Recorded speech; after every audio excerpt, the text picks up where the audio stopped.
প্রিয় দর্শক বন্ধুরা, আপনাদের সবাইকে স্বাগতম আজকের নতুন গল্পে। গ্রামের শেষ প্রান্তে একটি ছোট ঘর, টিনের চাল, পাশে সবজির বাগান আর উঠোনে কাকের ডাক। সেই ঘরেই থাকত বৌমা মিতালি। বয়স তখন মাত্র 22, রূপে গুণে যেন পাড়ার সকলের চোখে আলো হয়ে জ্বলত। বছর খানেক হলো তার বিয়ে হয়েছে। শ্বশুর শিবপদবাবু ছিলেনও ভদ্র, শান্ত আর স্নেহশীল মানুষ। মিতালির বিয়ের পর থেকেই তিনি যেন মেয়ের মতো দেখতেনও তাকে। কিন্তু জীবনের নিয়তি কখনো সহজ হয় না। মিতালির স্বামী রনিয়েট বিয়ের 1 বছর পর হঠাৎ করে অন্য এক মেয়ের সঙ্গে পালিয়ে গেল। কারো সঙ্গে কোনো যোগাযোগ রাখল না, বাড়ি আর ফিরে আসল না।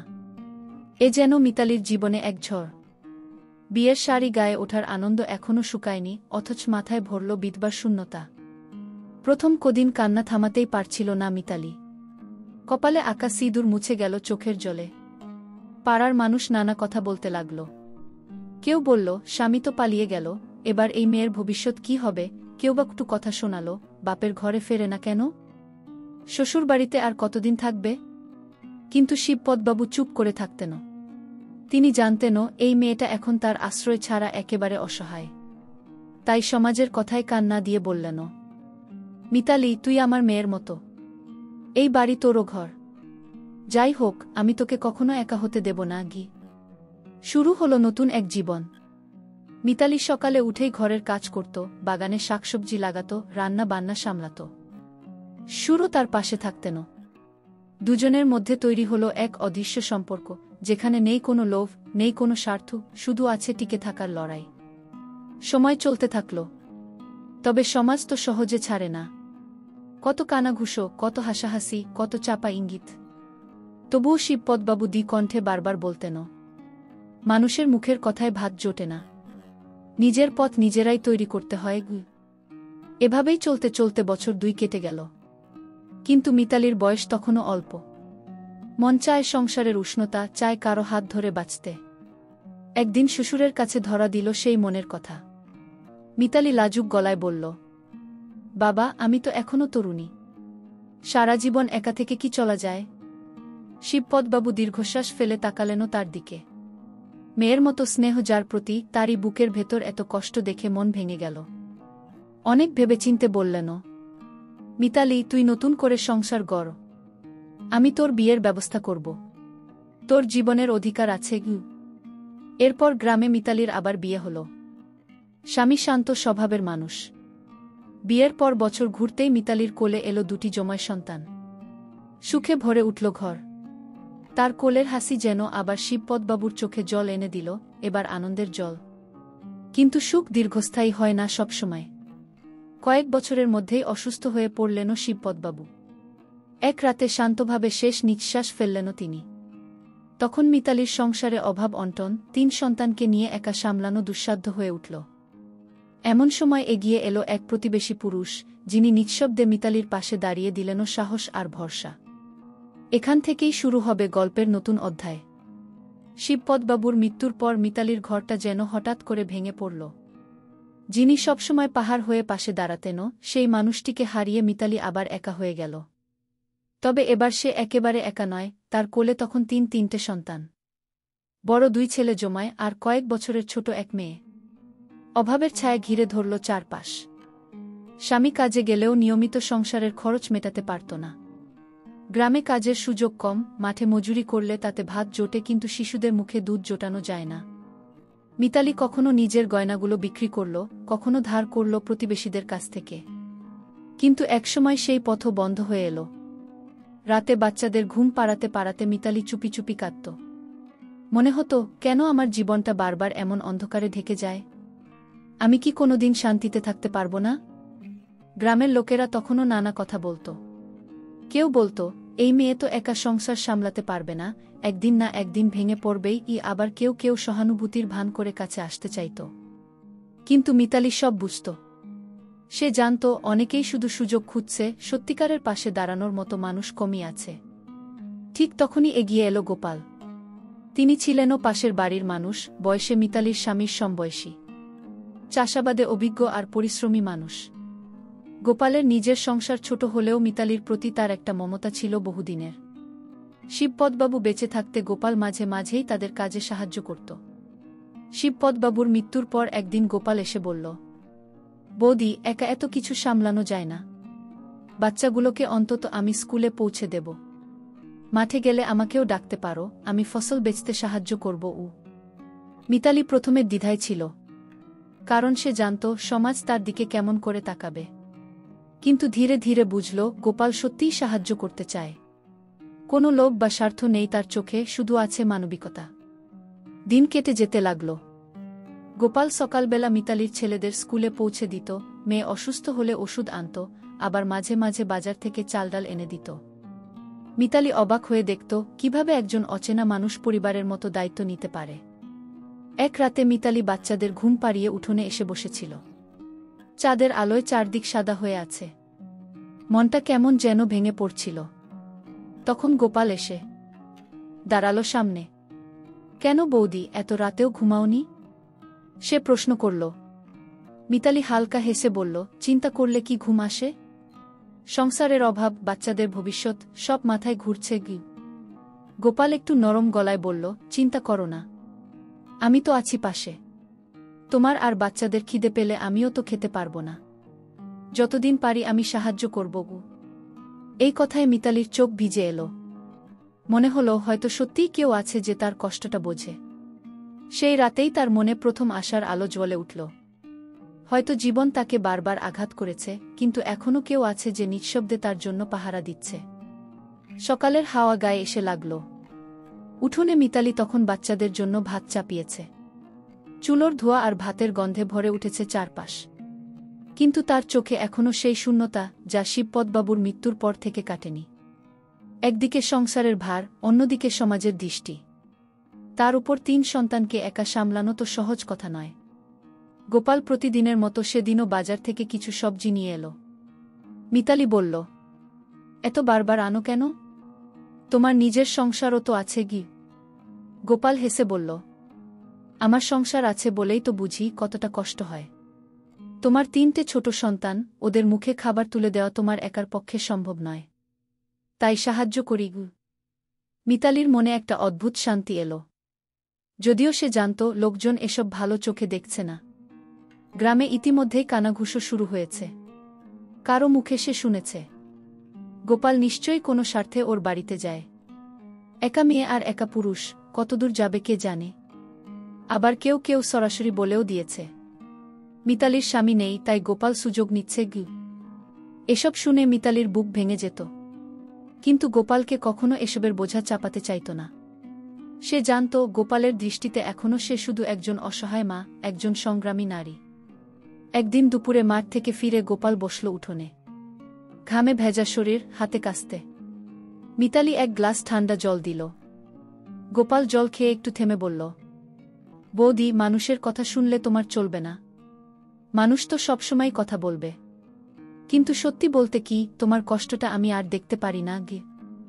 মিতালি চমকে তাকালো তার দিকে। কি বলতে চাইছ? গোপাল মাথা নিচু করে বলল, আমার মনের কথা আমি কাউকে বলিনি। আমি জানি তুমি অনেক কষ্টে আছো। যদি কখনো মনে হয় আমার উপর ভরসা রাখতে পারো, তাহলে আমি চাই তোমার আর বাচ্চাদের পাশে দাঁড়িয়ে থাকতে। সমাজ কিছু বলুক না বলুক, আমি তোমাদের দায়িত্ব নিতে চাই। এই কথা শুনে মিতালির বুকের ভেতর ঝড় উঠল। সে কখনো ভাবেনি গোপাল এমন কিছু বলবে। দীর্ঘক্ষণ চুপ করে থেকে শুধু বলল, গোপাল, তুমি ভালো মানুষ, কিন্তু আমি এখনই কিছু বলতে পারবো না। আমার 3টে সন্তান, তাদের ভবিষ্যৎ, এসব ভেবে আমি কোনো সিদ্ধান্তে পৌঁছাতে পারছি না। গোপাল শান্ত গলায় উত্তর দিল, আমি তাড়াহুড়ো করছি না। তুমি ভেবে দেখো, আমি তো আছি।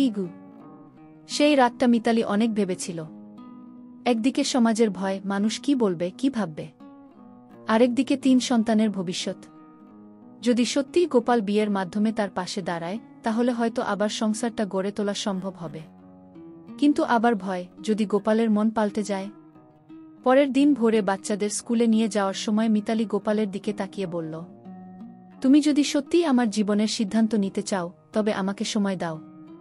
আমি শুধু আমার নয়, 3টে ছোট প্রাণের ভবিষ্যৎও ভেবে দেখছি। গোপাল মাথা নেড়ে সম্মতি জানালো, তুমি যত সময় চাও নাও, আমি অপেক্ষা করব। কিন্তু কথা দিচ্ছি আমি কখনো তোমাকে একা ছেড়ে যাব না গি। এই কথাগুলো যেন মিতালির বুকের ভেতর নতুন সাহস জাগাল। এতদিন যা ছিল ভাঙা মন, ভাঙা আশা, সেই জায়গায় এবার জন্ম নিল একটা ক্ষীণ আলো। হয়তো সামনে সত্যিই একটা নতুন শুরু অপেক্ষা করছে। শরতের ভোর, দূরে শিউলি ফুলের গন্ধে চারপাশ ভরে আছে। মিতালি উঠোনে দাঁড়িয়ে আছে, হাতে ঝাড়ু, চোখে ক্লান্তি, অথচ মনে অদ্ভুত এক টানাপোড়েন। কয়েকদিন ধরেই গোপালের কথাগুলো মাথায় ঘুরছে। সে কি সত্যিই নতুন করে সংসার শুরু করবে, নাকি সমাজের ভয়ে নিজের মনকে চেপে রাখবে? শিশুরা তখনও ঘুমিয়ে। মিতালি চুলের খোপা বেঁধে ভাবছিল, যদি শিবপদবাবু আজ বেঁচে থাকতেন, তিনি হয়তো আমাকে বলতেন সুখের জন্য আবার একটা সুযোগ নিতে। কিন্তু সমাজ, প্রতিবেশী, গ্রামের লোকজন, সবাই তো এক একজন বিচারক হয়ে বসে আছে। ঠিক তখনই গোপাল এল, কাঁধে বাঁশের ঝুড়ি, ভেতরে কিছু শাকসবজি। মিতালিকে দেখে বলল, আজ খুব সুন্দর সকাল, তাই না? মনে হচ্ছে নতুন কিছু শুরু করার মতো গু।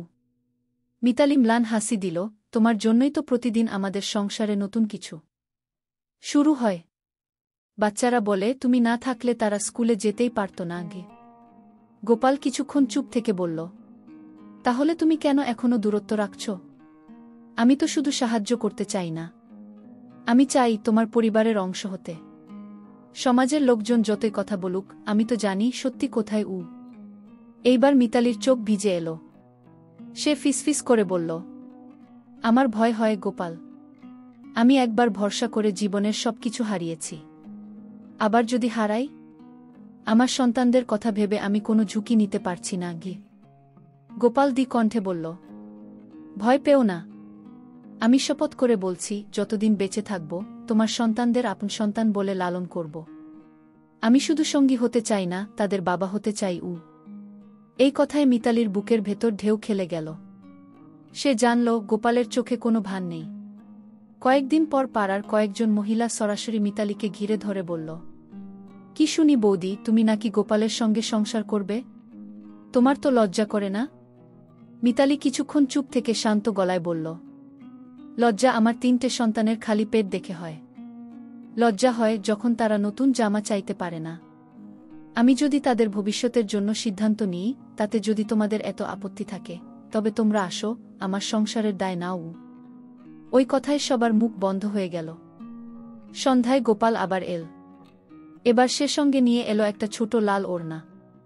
মিতালিকে দিয়ে বলল, এটা কোনো শখের উপহার নয়, এটা একটা প্রতিশ্রুতি। তুমি যদি আমাকে গ্রহণ করো, তবে আমি তোমার জীবনের প্রতিটি দুঃখ নিজের কাঁধে তুলে নেব গো।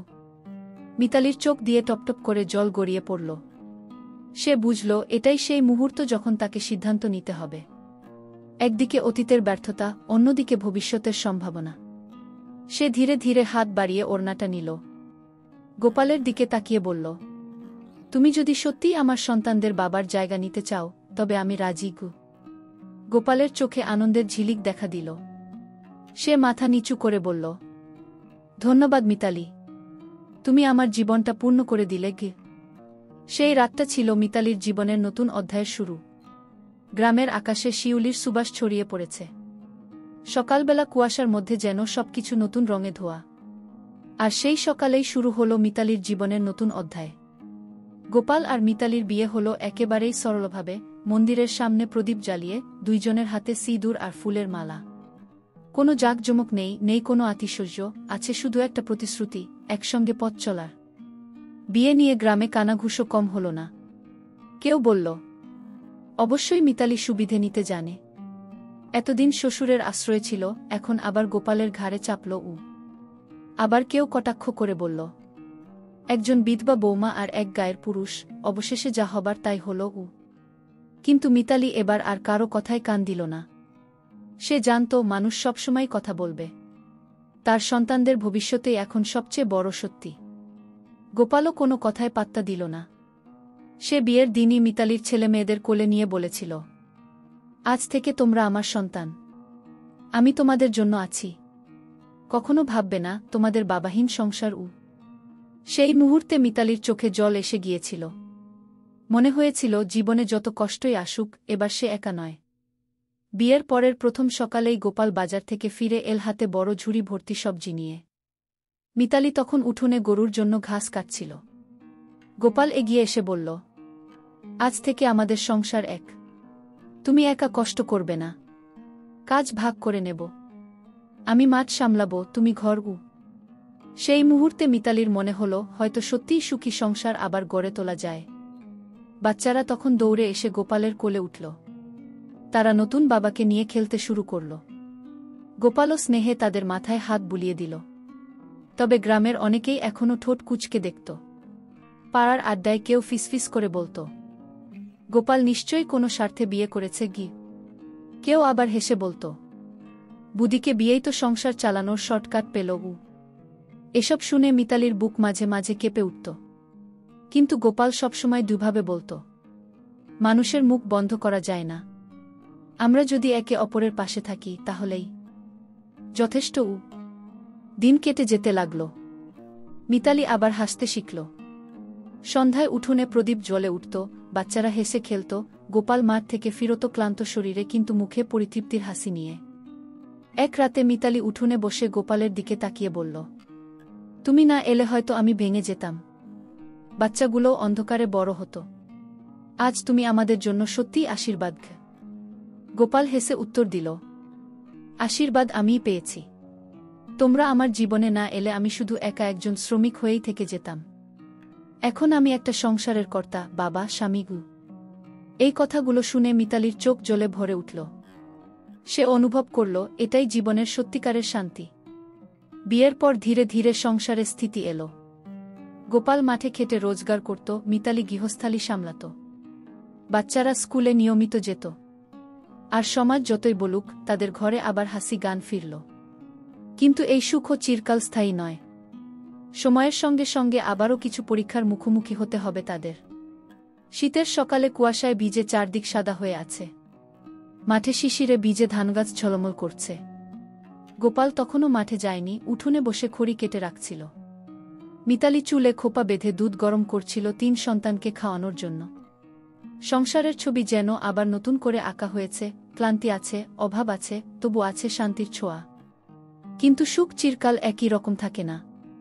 কয়েক মাসের মধ্যে বাজারদর বেড়ে গেল, মাঠে ফসল ভালো হলো না।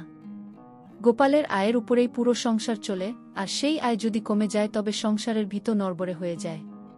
মিতালি রাতে বাচ্চাদের ঘুম পাড়িয়ে চুপি চুপি কাঁদত। মনে হতো, এত কষ্ট সহ্য করেও কেন যেন আবার অন্ধকার নেমে আসে। গোপালের এত পরিশ্রমেও সংসারটা সামলানো যাচ্ছে না গি। গোপালও এটা অনুভব করত। সে প্রতিদিন মাঠে যেত, ভোর থেকে সন্ধ্যা অবধি খেটে ফিরত, কিন্তু হাতে থাকত অল্প টাকা। একদিন রাতে সে মিতালির পাশে বসে বলল, তোমাকে কষ্ট পেতে দেখলে বুক ফেটে যায়। আমি চেষ্টা করব, অন্য কাজও নেব, যেমন হাটে গিয়ে মালামাল বয়ে আনা বা অন্যের দোকানে সাহায্য করা। গিয়ে মিতালি তার হাত ধরে বলল, তুমি এত কিছু করছো, তাতেই আমি কৃতজ্ঞ। সংসারে অভাব থাকুক, তবু তোমার পাশে থাকলে আমি সব সামলাতে পারব গো। অভাব যখন আসে, সমাজ তখন আরও নির্মম হয়ে ওঠে। গ্রামের কেউ কেউ কটাক্ষ করতে শুরু করল, দেখেছ, বিয়ে করেও বৌদির ভাগ্যে সুখ নেই। গোপালের কষ্টেও সংসার টিকছে না গি। কেউ আবার বলল, শিবপদবাবুর আশীর্বাদ থাকলে এমন হতো না গি। এসব শুনে মিতালি কষ্ট পেত, কিন্তু এবার আর ভেঙে পড়ত না। সে জানত তার পাশে একজন মানুষ আছে যিনি কথার বদলে কাজে বিশ্বাস করেন। সময়ের সঙ্গে বাচ্চারা বড় হচ্ছিল। জমায় 2 ছেলে পড়াশোনায় ভালো করত, আর ছোট মেয়েটি সবসময় হাসি খুশি। একদিন স্কুলের শিক্ষক এসে মিতালিকে বলল, আপনার ছেলেরা মেধাবী, যদি পড়াশোনা চালিয়ে যেতে পারে তবে অনেক দূর এগোবে গি। কথাগুলো শুনে মিতালির চোখ ভিজে এলো। সে জানত গোপালের কষ্ট না হলে তার সন্তানদের এভাবে পড়াশোনার সুযোগই হতো না। কিন্তু হঠাৎ করেই বিপদ নেমে এলো। গোপাল একদিন মাঠে কাজ করতে গিয়ে হঠাৎ অসুস্থ হয়ে পড়ল।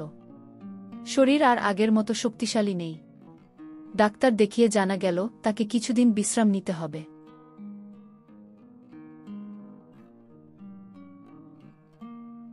সংসারের ভার তখন পুরোপুরি মিতালির কাঁধে এসে পড়ল। সে নিজের হাতেই সবজি তুলে হাটে বিক্রি করতে শুরু করল, কখনো অন্যের বাড়িতে গিয়ে সেলাইয়ের কাজ করত। গোপাল বিছানায় শুয়ে কষ্ট পেত। আমি তোমার জীবনে সুখ আনতে চেয়েছিলাম, অথচ আবারও তুমি কষ্ট পাচ্ছ গো। মিতালি তার হাত ধরে বলতো, না, তুমি কষ্ট দাওনি। তুমি আমাকে লড়াই করার সাহস দিয়েছ। তুমি না থাকলে আমি হয়তো অনেক আগেই ভেঙে পড়তাম গে। মাস কয়েক পর গোপাল আবার সুস্থ হল। তখন পর্যন্ত মিতালি একা একা সংসার সামলেছে। গ্রামের সবাই অবাক হয়ে বলল, এমন মেয়েকে আমরা কোনোদিন দেখিনি। কষ্টের পাহাড় ভেঙে পড়লেও সে ভেঙে যায়নি গু। গোপাল তখন গর্বে বুক ফুলিয়ে বলল, এই আমার স্ত্রী, এ আমার সংসারের মেরুদণ্ড। সময় ধীরে ধীরে বদলাল। ফসল ভালো হতে শুরু করল, ছেলেরা পরীক্ষায় ভালো ফল করল। ছোট মেয়েটিও গান শিখতে শুরু করল। উঠোনের সন্ধ্যায় আবার প্রদীপ জ্বলত, হাসির শব্দ ভেসে আসত। এক রাতে আকাশে তারা ভরা। গোপাল উঠোনে বসে আকাশের দিকে তাকিয়ে বলল, জানো মিতালি, আমি ভেবেছিলাম হয়তো আমি কখনো সুখী হব না। কিন্তু তোমাকে আর বাচ্চাদের পেয়ে আমি বুঝেছি, সংসার মানে শুধু ধনসম্পদ নয়, সংসার মানে ভালোবাসা আর ভরসা গু। মিতালি হেসে উত্তর দিল, তুমি আমায় আশ্রয় দিয়েছিলে, আমি তোমায় সংসার দিয়েছি। এটাই তো জীবনের আসল মানে কি। বছরের পর বছর কেটে গেল। সন্তানরা বড় হল, সংসারে আলো এলো।